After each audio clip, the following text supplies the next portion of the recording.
irmãos, boa noite, graça e paz. Estamos mais uma vez reunidos para cultuarmos ao Senhor. Nessa noite vamos começar orando e iniciarmos nosso culto. Quer que você em sua casa reúna aí sua família, os irmãos, os amigos, que a família se reúna agora para cultuarmos juntos. Mesmo que a gente não consiga estar na igreja, no templo, mas continuamos sendo servos do Senhor, servindo ao Senhor nesse dia, separado esse dia para nós podermos falar de Cristo e ouvirmos a sua palavra. Então vamos orar nesse instante, nós iniciaremos e logo depois faremos uma leitura bíblica e seguiremos com a liturgia do culto. Amém? Incline sua cabeça, ore comigo. Soberano e eterno Senhor, Deus Todo-Poderoso, Criador dos céus e da terra. Pai Santo, nós estamos em tua presença nesta noite. E Senhor, não que agora estejamos em tua presença, nós sempre estamos em tua presença. Não é possível, Deus, escapar dos teus olhos, não é possível, Senhor, fugir da tua presença, não é possível, Senhor, fugir do teu Espírito. Aonde quer que nós estejamos, meu Senhor, tua mão nos alcança, os teus olhos nos enxergam. Meu Senhor, e isso é consolador para nós, ó Deus, porque a tua mão poderosa nos sustenta todos os dias. Pai Santo, nós queremos te agradecer por esta noite, te agradecer por esse momento. Te pedir ao Senhor que o Senhor receba o nosso culto nessa noite. Mesmo em meio a essa dificuldade, ó Deus, o Senhor tem visto que há muitos irmãos agora, que muitos pastores também, que estão cultuando assim à distância, que não podem manter uma comunhão mais próxima, que não podem olhar nos olhos, que não podem tocar-se, mas estão assim mesmo, Senhor, unidos em comunhão no teu nome. Meu Senhor, abençoa os teus servos que agora se reúnem para cultuar a ti. Abençoa, Pai Santo, os irmãos agora da Batista Igara que estão reunidos, que estão orando ao Senhor nesse mesmo momento, que a tua mão poderosa os alcance, que a tua voz alcance os seus ouvidos e seu coração. Meu Senhor, toma nas tuas mãos tudo que faremos aqui essa noite, seja para louvor do teu nome, seja para engrandecimento teu, meu Senhor, somente teu. Pai amado, abençoa os teus filhos, nos abençoa, nos concede a tua graça. Em nome de Jesus te pedimos e agradecemos. Amém. Quero fazer uma leitura da palavra do Senhor juntamente com você. Se você tiver uma Bíblia aí, abra sua Bíblia no livro de Salmos, número 46. Tá? Salmo de número 46. Dá um tempinho para você achar aí. Abra sua Bíblia. Acesse seu smartphone, né? Então, abra aí. Achou? Muito bem. Nos diz assim a palavra do Senhor. Deus é o nosso refúgio e fortaleza, socorro bem presente na angústia. Por isso não temeremos, ainda que a terra trema e os montes se afundem nas profundezas do mar, ainda que as águas venham a rugir e espumar, ainda que os montes estremeçam a sua fúria. Há um rio cujas correntes alegram a cidade de Deus, o lugar santo das moradas do Altíssimo. Deus está no meio dela e não será abalada. Deus a ajudará ao romper da manhã. As nações se enfureceram, os reinos se abalaram, ele levanta a sua voz e a terra se derrete. O Senhor dos exércitos está conosco. O Deus de Jacó é o nosso refúgio. Vinde, contemplai as obras do Senhor, que desolações fez na terra. Ele faz cessar as guerras até os confins do mundo. Quebra o arco e despedaça a lança. Destrói os carros com fogo. Aquietai-vos e sabei que eu sou Deus. Sou exaltado entre as nações, sou exaltado na terra. O Senhor dos exércitos está conosco. O Deus de Jacó é o nosso refúgio. Que essa leitura seja edificante para a sua vida e que nessa noite você possa começar nesse instante a ligar o teu coração ao Senhor, ligar a tua mente a Ele e vamos continuar louvando o Senhor. Eu quero fazer algumas apresentações e algumas saudações. Eu quero saudar os irmãos, os nossos amigos e irmãos, muitas pessoas que estão assistindo talvez pela primeira vez um culto que não é bem o formato de um culto como a gente está acostumado, não é um culto tradicional. Estou na minha casa, tá? Por decisão unânime nós preferimos fazer aqui, não no templo, mas estamos hoje aqui cultuando ao Senhor. Quero saudar você que nos assiste pela primeira vez, dizer que esse é o propósito, é de fazer com que a palavra de Deus chegue a teu coração. Saudar também os nossos irmãos amados que estão em suas casas, nossos irmãos queridos, que a gente ainda não tem permissão para fazer algumas visitas, nossos irmãos mais velhos, nossos irmãos idosos. Deus abençoe a vida de vocês, fortaleça, dê graça Saudade nós temos sim, com certeza, mas é só um período, é só um pouquinho de tempo, né? Então a gente vai passar esse momento e logo logo estaremos outra vez juntos louvando ao Senhor, tá certo? Quero dizer aos irmãos que permanece ainda a ordem até o instante. Ainda não tivemos liberação do governo municipal para voltarmos ao culto no templo, mas assim que for liberado, assim que for possível, estaremos sim voltando nossos cultos normais no templo, tá bom? Aos irmãos que tiverem qualquer necessidade, reitero aqui, amados, a mesma proposta. Se precisar, se necessitar, pode ligar para mim. Os irmãos têm meu contato no WhatsApp, têm meu contato no telefone. Ligue, não importa o horário. Se é uma emergência, se é uma necessidade, a gente está disposto a lhe ajudar. Os irmãos mais velhos que não tiverem condição de sair, e eu peço aos irmãos mais idosos que tenham cuidado nessa questão, né, que tenham observação, que observem as recomendações. Se você não puder sair, se tiver necessidade, ligue para nós, ligue para um irmão mais jovem que estiver mais perto aí, e a gente vai te auxiliar para você não precisar sair de sua casa, você não precisa se deslocar, tá certo? Então estamos à sua disposição. Os irmãos que estiverem tentando falar, ou às vezes liga e não consegue, é só questão de rede, irmão, só questão de celular mesmo, das redes de internet que estão meio ruins esses dias, mas mesmo assim continuamos com a disposição, tá certo? Então, meus amados, quero te convidar nesse instante a leitura da palavra do Senhor. Está no Evangelho de Mateus, capítulo de número 28, dos versos 18 ao 20. Evangelho de Mateus, capítulo de número 28, versos de número 18 ao 20. Assim diz a palavra do Senhor.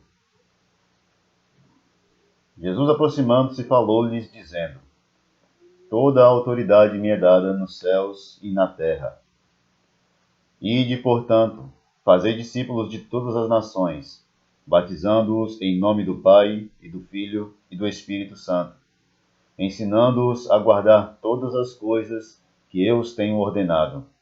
E eis que estou convosco todos os dias, até a consumação do século. Oremos mais uma vez. Bendito Senhor, eterno Deus. Diante da Tua palavra, Pai Santo, nós tememos e trememos. Senhor, esta é a Tua palavra dirigida ao Teu povo, Senhor. Mesmo que agora, ó Deus, não estejamos unidos fisicamente, mas estamos unidos no mesmo propósito de servir e adorar. Então, Pai, no nome de Jesus, fala agora com os Teus filhos. Fala conosco, meu Senhor. Que eu não seja, Senhor amado, impedimento para que a Tua voz soe aos corações dos Teus filhos. Perdoa, Deus, os meus pecados, os meus erros, as minhas falhas. Não seja, meu Senhor amado, a minha incapacidade, impedimento para que a Tua glória brilhe mais uma vez essa noite. Que a Tua santidade seja adorada mais uma vez, Senhor, através da Tua palavra, através da exposição santa das Tuas Escrituras. Pai amado, toma nas Tuas mãos cada servo Teu que agora ouve, cada filho Teu que agora ouve, cada pessoa, meu Senhor amado, que agora esta palavra chega ao coração. E que, mais uma vez, esta palavra soe poderosa, sirva como semente que vai brotar e vai transformar-se numa grande árvore frutífera na vida e nos corações daqueles que nos ouvem. Faz a Tua vontade, cumpre o Teu querer, manifesta a Tua graça mais uma vez, para a glória unicamente do Teu nome. Amém. Muito bem.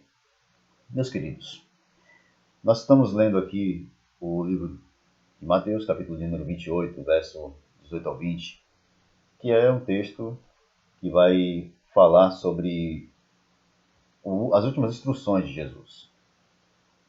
Pois bem, é interessante que a gente vai usar esse texto hoje e eu quero contextualizar essa mensagem. Eu quero que você entenda que a Escritura, a Palavra de Deus, ela nos traz respostas para a nossa vida prática, para aquilo que nós somos e vivemos. O provérbio de número 23, verso 7, diz que assim como o homem pensa, assim ele é.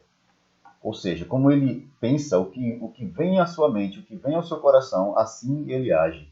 Então nós entendemos que, de acordo com aquilo que está no seu coração, de acordo com a maneira como você pensa, de acordo com as coisas que acontecem dentro de você, aquilo que a gente chama de pressupostos, de acordo com aquilo que você acredita, onde você firma as suas respostas, as suas opiniões e tudo isso que está dentro de você, se ela for contrária à Escritura, você vai agir contrariamente também à Escritura. É de acordo com como você pensa que você vai agir. É de acordo com a maneira como você pensa que você vai exercer a sua função no mundo. Isso é muito importante porque, segundo Francis Schaeffer, o mundo, ou seja, esse mundo interior é que determina o que é a sua ação exterior. É esse homem interior, como disse o apóstolo Paulo também. Esse homem interior é que vai dizer, vai determinar quem é ou quais são as ações que acontecem no mundo exterior. E você pode me perguntar, o que é que isso tudo tem a ver com o texto que eu acabei de ler? Quando Jesus morre e ele ressuscita ao terceiro dia, na manhã de domingo, quando ele ressuscita, ele vai ao encontro dos discípulos por alguns dias, segundo o apóstolo Paulo, por 40 dias, Jesus caminha entre os discípulos e mais de 500 irmãos o veem naqueles dias, e ele dá instruções aos irmãos.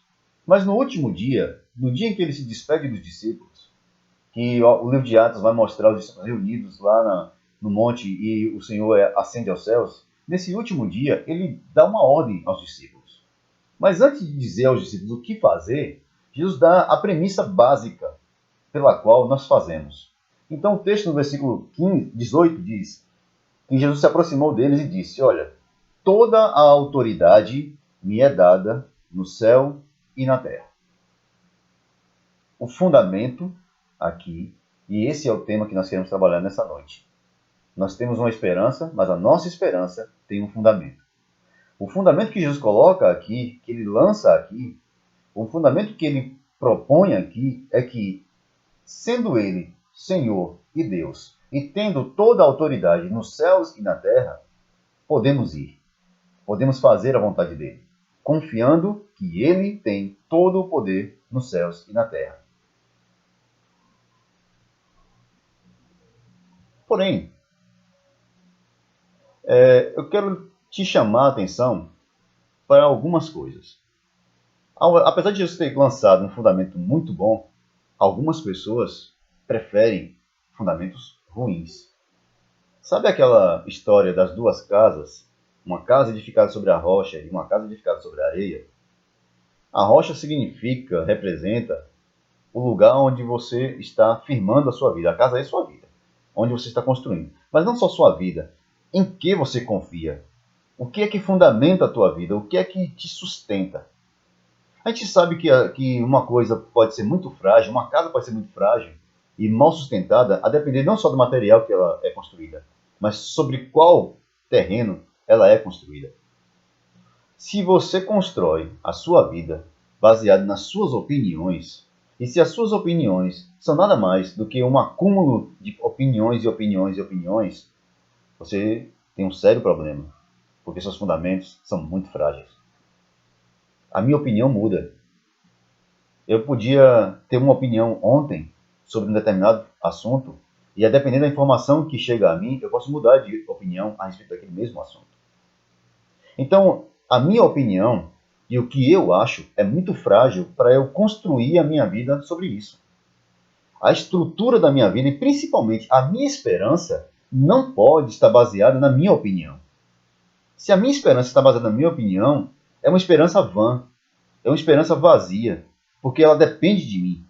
E eu não sou capaz de manter esperança, eu não sou capaz de garantir para mim aquilo que é básico para que a minha esperança se confirme. Você entende o que eu estou dizendo? Se você não tiver uma esperança que seja além de você, se você não tiver uma esperança que vá além de quem você é e daquilo que você faz, se você não tiver esperança muito firme em alguém que possa garantir essa esperança, ela é muito vã. Nós estamos num país que tem uma conturbação política muito grande. E ora as pessoas confiam em um, ora as pessoas confiam em outro, ora as pessoas confiam em outro. O brasileiro parece não desejar um presidente, desejam um Messias. Desejam alguém que conserte as coisas para ele. Desejam alguém que coloque tudo em seus devidos lugares. Nós também, às vezes, desejamos que alguém faça por nós tudo isso. E a gente procura apoio em pessoas. Mas, no provérbio de número 3, verso de número 7, nos dá um conselho. Não confie em você mesmo. Não faça da sua sabedoria, não confie em sua própria sabedoria. Se você confia na sua própria sabedoria, no seu próprio conhecimento, se você confia que você é capaz de se dar um futuro melhor, você não está levando em conta que você não tem domínio sobre as circunstâncias. Você não tem domínio sobre as forças exteriores. Você não tem domínio sobre aquilo que há de acontecer com sua vida.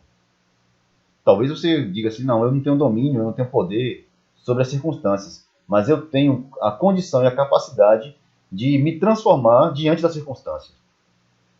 Certo. Mas o que isso adianta? As circunstâncias continuam lá. A vida continua caminhando no seu ritmo e no seu rumo. E você vai mudando e mudando e mudando. Mas você continua procurando algo firme no qual você possa estabelecer a sua confiança. Em que você confia? Ou em quem você confia? Quais são as bases para a sua esperança? O livro de Jeremias, e Jeremias é um profeta que conhecia muito bem o que um povo é capaz de fazer quando ele perde o motivo maior da esperança. Jeremias capítulo 17, verso 5, o profeta diz que maldito é o homem que confia no homem e faz do seu braço a sua força. Não adianta você colocar toda a sua confiança em outra pessoa. Não adianta a sua esperança estar baseada naquilo que os homens farão. Não adianta se a sua esperança está baseada em políticas econômicas, em trabalhos sociais, em pessoas que prometem que podem fazer coisas grandiosas. Se a sua esperança está nessas coisas, você está caminhando num caminho muito, muito difícil. E você vai ruir, e você vai cair. O Império Romano foi um dos maiores impérios da história. Está entre os 3 grandes impérios. Hitler, inclusive, quando ele fundou o seu Estado reino, ele chamava o seu Estado reino de Terceiro Reich, como se fosse uma sequência do Império Grego, do Império Romano, e agora seria o Império Nazista. O romano foi extraordinário, imenso, poderoso. Nenhum povo, nenhum exército parava diante das hordas e das legiões romanas. Ninguém conseguia resistir por muito tempo. Há uma história da Sicília que resistiu por muitos anos à invasão romana, mas por fim cedeu. O Império Romano era muito poderoso. A economia romana, a política romana, a arte, que não era tão romana, mas era muito mais grega, a cultura grega estava inserida ali. Eles eram muito fortes, era uma sociedade muito bem estruturada. O Senado era conhecido por sua estrutura poderosa. Mas acontece que o Império Romano tinha uma característica muito simples que todos os impérios grandes tiveram. Toda a confiança deles estava no seu governo. Toda a confiança deles estava no homem. Eles confiavam na força dos homens. Eles confiavam na força da humanidade. Eles confiavam que o homem era capaz de ser muito mais do que ele era. Eles acreditavam piamente na condição e na capacidade do homem evoluir, crescer e transformar a sociedade. O sonho foi por água abaixo, não porque os povos externos invadiram Roma, mas porque internamente o egoísmo, a luxúria, a vaidade e a soberba humana povoaram o coração dos romanos, começando do Senado. O homem tem no seu coração uma fonte de maldade. Não sou eu que estou dizendo isso, não. É Jesus que fala. Guarde seu coração, porque é do coração do homem que nasce, é lá no coração do homem que nascem as prostituições, os homicídios. É no coração do homem. É no sentimento humano vaidoso, no sentimento humano pecador, de um homem pecador, de uma mulher pecadora, que nascem todos os erros. E esse é o grande problema. A minha esperança não pode estar em mim porque eu sou frágil demais. Porque eu sou pecador. Porque eu não posso me sustentar. Dizer que eu posso me salvar, que eu posso me conduzir à salvação, é o mesmo que dizer a um homem que não sabe nadar, aprenda a nadar agora. Não há condição de fazer isso agora. Eu preciso de alguém que me salve, eu preciso de alguém que me sustente, eu preciso de alguém que me dê motivo de confiança em mim mesmo. Eu sou um fundamento muito frágil para minha esperança. No livro de João, capítulo 3, verso 3, Jesus destrói completamente a nossa esperança de nos transformarmos numa pessoa melhor, de evoluir até nos tornarmos uma pessoa melhor. Nicodemos foi até Jesus. Nicodemos era um homem religioso, era um príncipe de Israel, era um homem que tinha grande influência na cidade, era um homem temente a Deus, por isso ele vai procurar o Senhor Jesus e vai conversar com ele. E quando ele vai conversar com Jesus, ele entra com algumas conversas e a conversa de Jesus é muito direta. Necessário te é nascer de novo.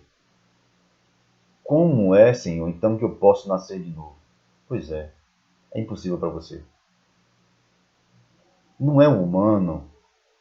A nossa esperança de mudança não pode estar baseada em nós mesmos. Não pode estar baseada nas nossas forças. E não pode estar baseada em pensamentos ou em ideias ou apenas em filosofias que mudam toda hora. Nós precisamos de um fundamento mais firme. Muita gente está construindo suas casas sobre a areia, sobre o barranco, sobre a grama. Muita gente está construindo casas de palha, casas de madeira. Só que elas não resistem às tempestades. Se você já assistiu alguma vez um documentário sobre os furacões nos Estados Unidos, muitas casas nos Estados Unidos ainda são construídas de madeira. E no subsolo dessas casas, quando elas estão na chamada rota do furacão, a maioria dessas casas tem lugares subterrâneos que são os abrigos anti-furacão. Esses abrigos são lugares seguros para que eles possam passar aquela tormenta. Mas quando eles saem daquele lugar, do refúgio, tudo lá fora está destruído. As casas de madeira não tem mais nada. Não resta nada. Por quê?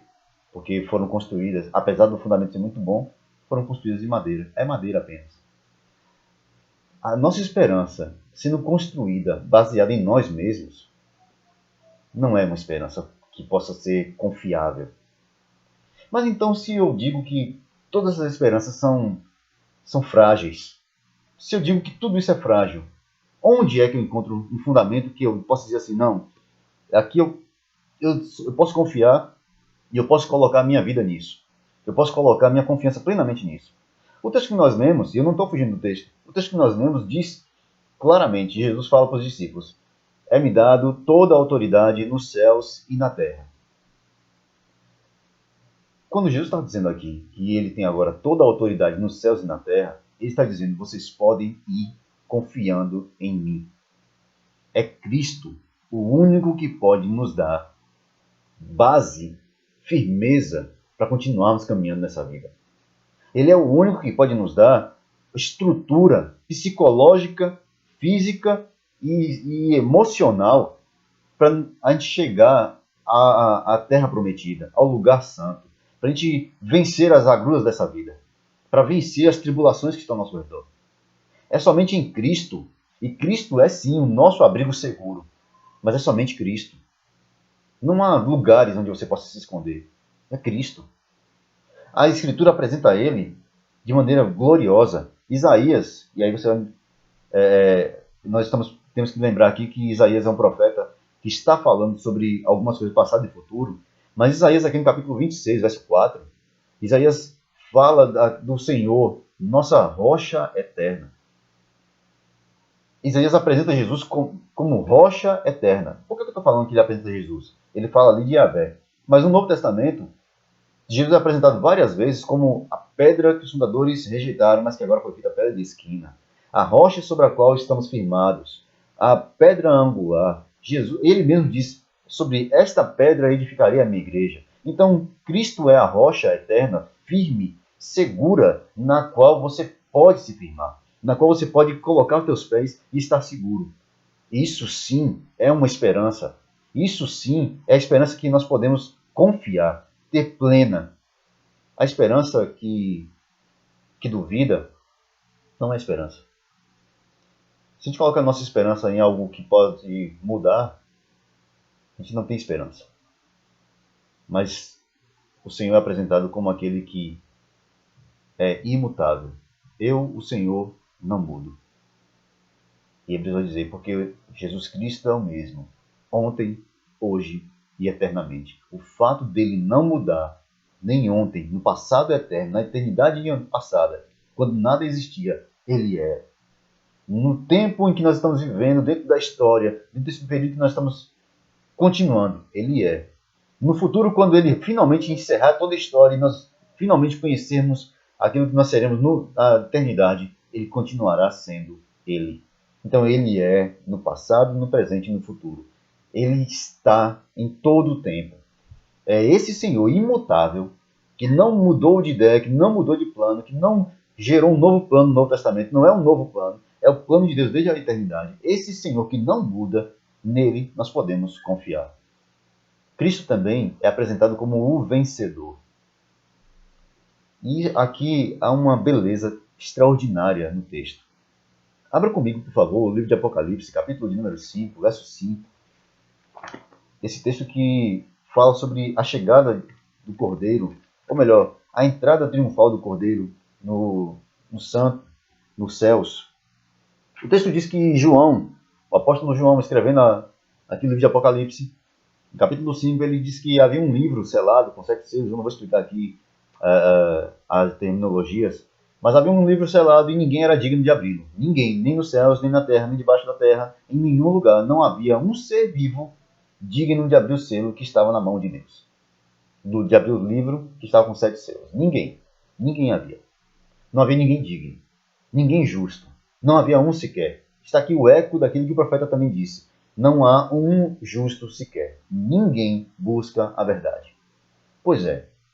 Chegando nesse dia nos céus, não há nenhum justo, não há ninguém capaz de abrir o livro, não há ninguém capaz de quebrar os selos, não há ninguém capaz que tenha justiça, que tenha santidade suficiente para tomar esse livro e abri-lo. Ninguém. O apóstolo João chora, porque ninguém foi encontrado, nem ele mesmo. Não há ninguém digno. Até que alguém chama ele e diga: João, não chore. Eis aí o leão da tribo de Judá, a raiz de Davi, e venceu para abrir o livro e os seus 7 selos. Cristo é o vencedor. Mais à frente, capítulo 19, ele vai ser apresentado como aqui, que está sentado no seu cavalo e vem à frente de um grande exército. Na sua coxa está escrito Rei dos Reis e Senhor dos Senhores, e luta e vence. Ele é o vencedor. Nós não estamos numa luta agora. Deus não está lutando contra Satanás para ver quem vai vencer. A vitória já está decretada. Satanás foi derrotado na cruz. A história foi selada na cruz. O que nós estamos vivendo agora é o período que antecede a volta final de Cristo, mas está tudo feito, tudo findado, tudo selado. Não há uma luta aqui, não há uma guerra entre Deus e o diabo. O Senhor já é o vencedor. Está selado, acabou. O que nós estamos aguardando é a revelação plena e máxima do Senhor. O que nós estamos vivendo aqui no mundo é o resultado de duas coisas: da ira de Deus e dos pecados dos homens. Essas duas coisas se encontraram agora nesse mundo, e desde o dia em que Cristo veio ao mundo, se iniciou esses últimos tempos, e nós estamos vivendo essas tribulações ao longo dessa história. Mas a vitória já está decretada, já está declarada. Por isso, em Cristo, o apóstolo Paulo diz, somos mais que vencedores. Nós não seremos vencedores, nós somos mais que vencedores. Já vencemos. Em Cristo, já somos vitoriosos, porque Ele é o vencedor. É nesse Senhor que eu posso colocar minha esperança. É nesse Senhor que eu posso colocar toda a minha vida. Eu posso dedicar minha vida sabendo que não é em vão, que eu não estou lutando em vão. Jesus também é apresentado como o Paracletos. Eu sei que essa não é uma palavra muito comum, e talvez você não tenha, talvez você nunca tenha ouvido essa palavra. Mas o Paracletos é uma palavra grega que significa muitas coisas, entre elas a gente traduz como consolador, o advogado, que está ao lado. Na segunda carta de Coríntios, capítulo 12, verso 8, o apóstolo Paulo faz uma observação maravilhosa. 2 Coríntios, capítulo 12, verso 8. Quando ele está lá com...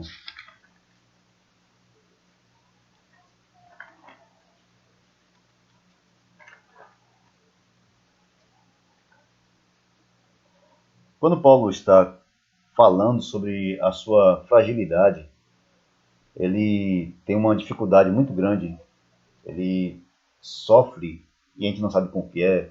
Especulações não vão adiantar. Então, o apóstolo Paulo ele tem um sofrimento, ele sofre com alguma coisa. Ele tem um espinho na carne. E é assim que ele chama. E quando ele tem esse espinho, essa dificuldade, que ele não consegue, ele ora 3 vezes ao Senhor, e as 3 vezes que ele ora, Deus dá sempre a mesma resposta. E qual é a resposta? A tua graça, a minha graça te basta, porque o meu poder se aperfeiçoa na tua fraqueza. Isso é interessante, porque o que Jesus está falando aqui é que, mesmo quando estamos em tribulação, em angústia, em dores, Ele está conosco, nos fortalecendo, mesmo em nossas dificuldades, mesmo em nossa fraqueza. Ele está conosco, Ele é o nosso paracleto, Ele está ao nosso lado. É o mesmo texto que nós lemos lá no livro de Mateus, no capítulo de número 28. Mateus vai dizer a mesma coisa, Jesus vai falar a mesma coisa. Eis que estou convosco todos os dias, até a consumação dos séculos. O fato de Cristo estar conosco todos os dias, até a consumação dos séculos, confirma a nossa esperança. A nossa esperança também não se firma em alguém que desapareceu, que sumiu. Eu sei que tem muita gente que acha que nós temos uma fé cega, que os cristãos têm uma fé que é traduzida como um salto no escuro. Salto no escuro porque a gente não sabe o que é que vem na frente e nós estamos saltando esperando que lá embaixo tenha alguém para nos salvar. Não é bem assim. A fé cristã não é um salto no escuro. A fé cristã é um salto nos braços do Pai. A fé cristã é um salto nos braços daquele que pode todas as coisas e sustenta as nossas vidas e que é plenamente capaz de impedir que a gente caia. Esse é o nosso Paracletos, esse é o nosso Senhor, esse é o Cristo que nós cremos e que nós confiamos, em que nós esperamos. Não é uma esperança vazia. Ele está conosco, ao nosso lado. Ele promete, onde estiver 2 ou 3 reunidos em meu nome, eu me faço presente. O Senhor está aqui agora. O Senhor está aí, onde você está reunido com sua mãe, com seu pai, com seu esposo, com sua esposa, com seus filhos. O Senhor se faz presente aí. É essa presença dele que garante que o que nós estamos fazendo não é falar ao vento. Estamos falando com ele, estamos ouvindo a voz dele, e ele nos consola, nos conforta, nos enche de graça, nos fortalece diante de tudo que está acontecendo ao nosso redor. Há uma tempestade imensa, mas quem está seguro nos braços do Pai pode cantar com alegria, dizendo: em ti confio plenamente, Senhor. A nossa confiança é no Cristo eterno que pode todas as coisas. E por fim, Cristo é o nosso eterno e soberano Senhor sobre tudo e sobre todos. No livro de Colossenses, capítulo 2, verso 10, Paulo faz uma observação genial e perspicaz. O apóstolo Paulo fala da grandeza do Senhor, ele fala da soberania de Cristo, ele aponta para a soberania de Cristo, mas lá no capítulo 2, verso 10 de Colossenses, ele faz uma observação que eu acho que, com esse texto, eu quero concluir a nossa meditação nesta noite. Colossenses capítulo 2, verso 10. Também nele estáis aperfeiçoados. Ele é o cabeça de todo principado e potestade. No início aqui eu falei que muita gente está com esperança em pessoas. Está brigando por governo isso, governo aquilo, por um homem que possa mudar a história, mudar o mundo. Mas esquecem-se que no trono máximo, no maior dos tronos, no mais alto dos tronos, no topo do universo, onde nenhum homem pode acessar, em luz inacessível, onde o Senhor está pleno e absoluto no seu governo sobre tudo e sobre todos, de onde ele governa até as estrelas, de onde ele fala e as coisas acontecem. Esse Senhor, ele é, o Senhor Jesus Cristo, ele é soberano sobre principados e e potestades. É claro que aqui há uma linguagem espiritual e o apóstolo Paulo está dizendo que ele reina também sobre as regiões celestiais, sobre os príncipes da maldade que estão na região celestial, que está lá no livro de Efésios. Mas o que o apóstolo mostra aqui é que o Senhor reina, inclusive, sobre aqueles que dizem serem soberanos sobre o mundo.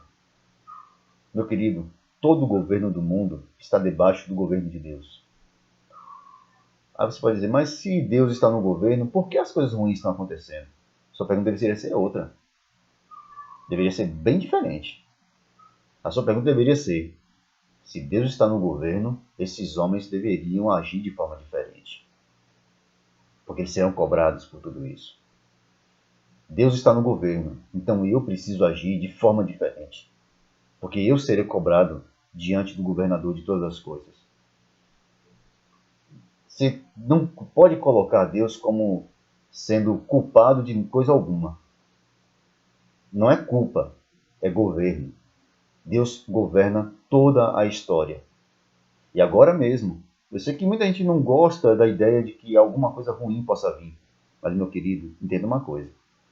Na soberania eterna de Deus, Ele pode te trazer ao entendimento no meio da tribulação, no meio da dor, no meio da angústia.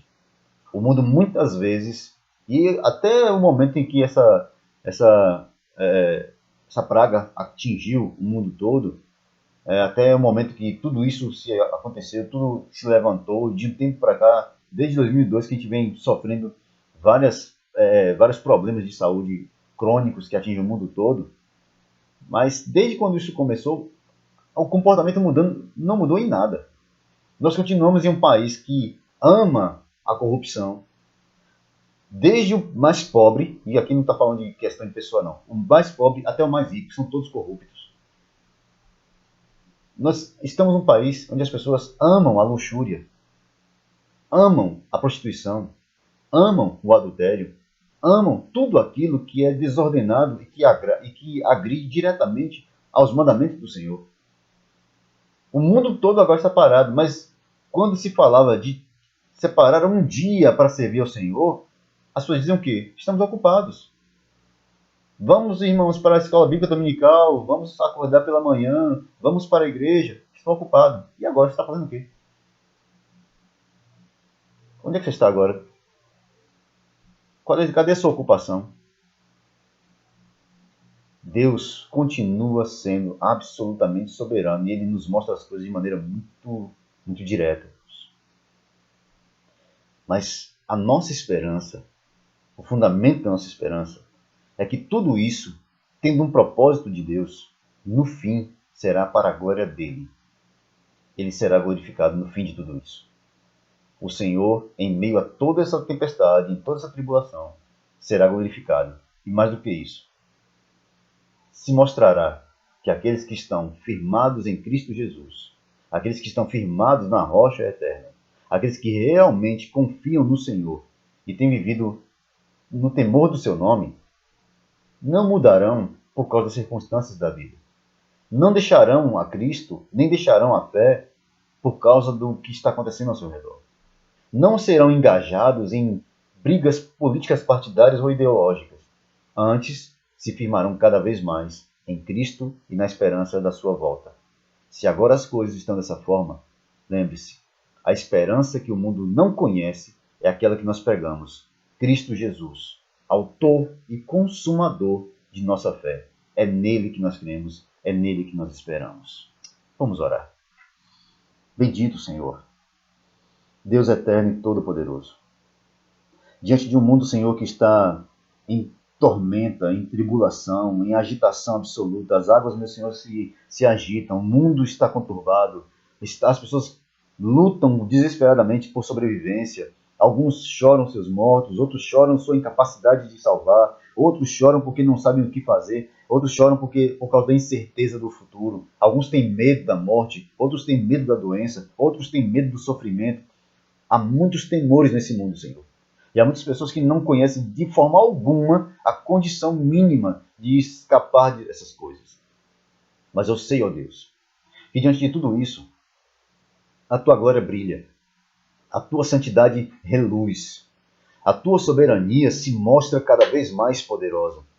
Sim, Senhor, no meio de toda essa tribulação, o Senhor ainda mostra claramente que as tuas mãos continuam coordenando esse mundo, que nada escapa ao teu olhar. Diante de tudo isso que está acontecendo, meu Senhor, a oração que nós fazemos é que o Senhor, mais uma vez, amorosamente, como tem sido até hoje, misericordiosamente, como tem sido desde a eternidade, mais uma vez, meu Senhor, de acordo com o teu próprio propósito, transforme os corações daqueles que estão vivendo esse momento. Salve, Senhor. Transforma. Mexe na estrutura do coração de pessoas que estão agora confiando muito mais em si mesmas, esperando que governos, que pessoas, que partidos, que ideologias, que filósofos, que médicos, que psiquiatras, que psicanalistas salvem o mundo, quando eles deveriam entender que ninguém pode mudar aquilo que está a não ser o Senhor. Que ninguém tem domínio sobre as circunstâncias a não ser o Senhor. Deus, que eles se convertam dos seus maus caminhos, que eles se convertam da sua soberba, que eles se convertam da sua vaidade, que os homens se convertam do seu mau caminho e conheçam que o Senhor é o único capaz de lhes dar esperança. Te pedimos isso, meu Deus. Olha também pelos irmãos que estão nos ouvindo nessa noite. Que a esperança seja poderosa no coração desses irmãos. Que a esperança seja um porto seguro para esses irmãos. Que a tua glória, Senhor, que o teu nome seja o porto no qual esses irmãos estão bem assegurados. E mesmo em meio à tempestade muito grande, mesmo em meio à tempestade que balança todos os barcos, afunda os navios, o nosso pequenininho barquinho continua firme, porque é o Senhor que nos guarda, é o Senhor que nos sustenta, é o Senhor nosso porto seguro, é o Senhor nossa rocha eterna, é o Senhor a nossa fortaleza, refúgio, socorro bem presente na tribulação. Pai amado, muito obrigado por esta noite. Muito obrigado por tua presença, meu Senhor. Muito obrigado por nos consolar com a tua graça. Te agradecemos no nome santo de Jesus. Amém.